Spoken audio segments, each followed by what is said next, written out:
হতে পারবেন না, আর তার হওয়া উচিত না। জীবনে ভালো হওয়ার প্রয়োজন আছে, কিন্তু মাত্রাতিরিক্ত ভালো হওয়া মানুষের জন্য ক্ষতিকর। শেষ বয়সে তার দেখাশোনাটা পর্যন্ত আমি করতে পারছি না। কাপুরুষের মতো তাকে বৃদ্ধাশ্রমে আমি রেখে আসছি, আর সে তার বাসাটা বোকার মতো আমাকে লিখে দিয়ে চলে যাবেন? এটা কি হয়? এটা হয় না, এটা হওয়া উচিত না, আর আমি সেটা হতেও দেব না।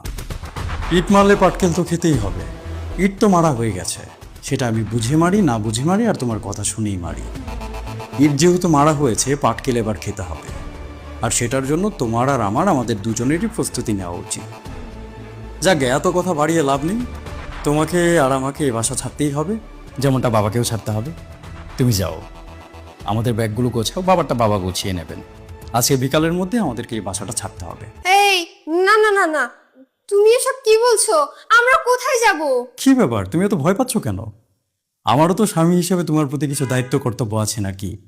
তোমাকে আমি রাস্তায় বা গাছতলায় কোথাও নিয়ে ফেলবো না। আমার সাধ্যের মধ্যে যতটুকু আছে ততটুকু আমি তোমাকে দেবার চেষ্টা করব। শুধু বাবার হকটাকে আমি ছিনিয়ে নিতে চাচ্ছি না। বেঁচে থাকার জন্য খাবারের প্রয়োজন, থাকার জন্য বাসস্থানের প্রয়োজন। খাবার আর বাসস্থান দুটোই তো আমি তোমাকে দিচ্ছি। হোক না সেটা ভাড়া বাসা, কিন্তু বাসা তো। তোমার ভাড়া বাসায় যেতে সমস্যাটা কোথায়? তাই বলে আমরা নিজেদের বাসা ছেড়ে চলে যাব? শেষ ঠিকানা বলে একটা কথা আছে না? নিজেদের বাসা ছেড়ে আমরা কিভাবে চলে যেতে পারি?